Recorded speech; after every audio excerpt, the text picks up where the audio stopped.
Vanessa Kaisero est la preuve typique que la dépendance affective est le plus gros frein dans la vie d'un être humain. Alors les amis, il suffit juste de rencontrer la mauvaise personne pour perdre tous les repères d'une vie durement bâtie. J'en parlerai d'ailleurs de ce sujet dans une autre vidéo.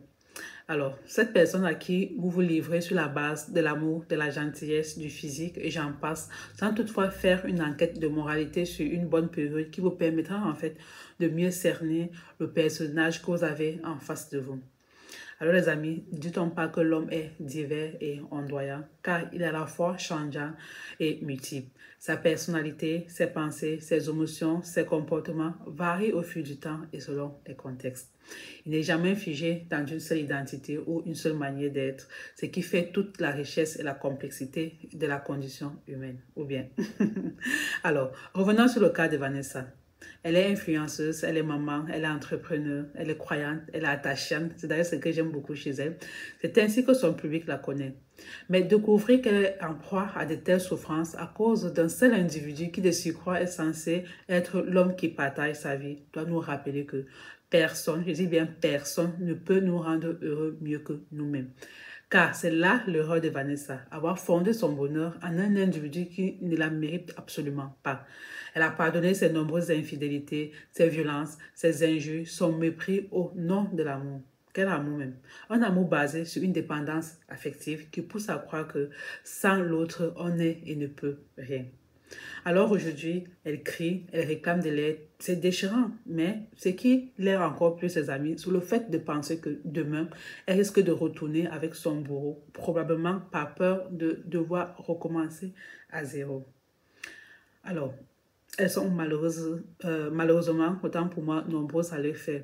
Elle, au moins, elle a eu le courage de dénoncer et surtout de libérer la parole. C'est ça que j'ai vraiment aimé en fait.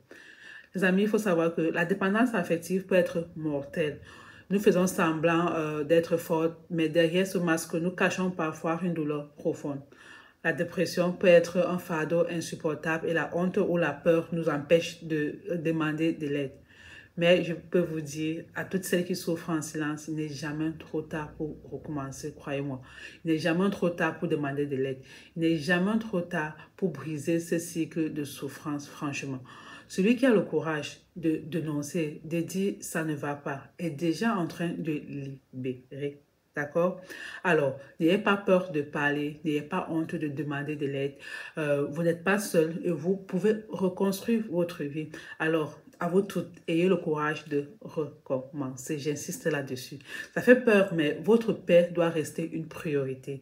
La vie des gens ne compte pas tant que vous seul savez ce que vous vivez, ce par quoi vous êtes passé et ce par quoi vous êtes en train de passer, ce que vous visez surtout. Alors, chers parents, éduquez vos filles de telle sorte qu'elles n'aient pas besoin du regard d'autrui pour se sentir aimées, valorisées, validées et dignes.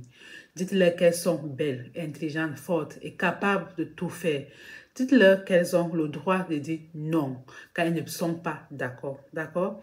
Dites-leur qu'elles pourront toujours compter sur vous, peu importe leurs erreurs, car personne n'est parfait. Dites-leur qu'elles doivent apprendre à être heureuses seules. Insistez là-dessus. Dites-leur que le mariage n'est pas synonyme de réussite ou de bonheur. Dites-leur qu'elles ont le droit de se choisir avant tout. Cela doit être une priorité et non une option, ok? Dites-leur qu'elles ont le droit, chers parents, de rêver grand et qu'elles peuvent devenir présidentes de la République si elles le souhaitent. Alors, éduquez aussi vos garçons en déconstruisant les stéréotypes du genre, en encourageant le respect de tous indépendamment du genre, en prônant l'égalité et l'antipatriarcat. Les garçons, par exemple, apprennent souvent en observant. Il est donc essentiel qu'ils aient des modèles masculins qui incarnent une masculinité saine, respectueuse et bienveillante. Bref, je peux passer la journée là-dessus, mais je vais encore rajouter que le plus grand bonheur, c'est de s'aimer plus que tout, malgré les critiques, car tu es unique. Il n'y a pas de toi dans cette vie. Corinthiens dit, tout m'est permis, mais tout ne m'est pas utile. Et je ne me laisserai asservir par quoi que ce soit. Je ne me laisserai autant pour moi asservir par quoi que ce soit. La femme a un pouvoir de changer les choses en sa faveur. Ne l'oubliez jamais. Alors les amis, c'est ici que la vidéo se termine. J'espère qu'elle vous aura plu. Prenez soin de vous et surtout, prenez soin de votre santé mentale. Bye bye.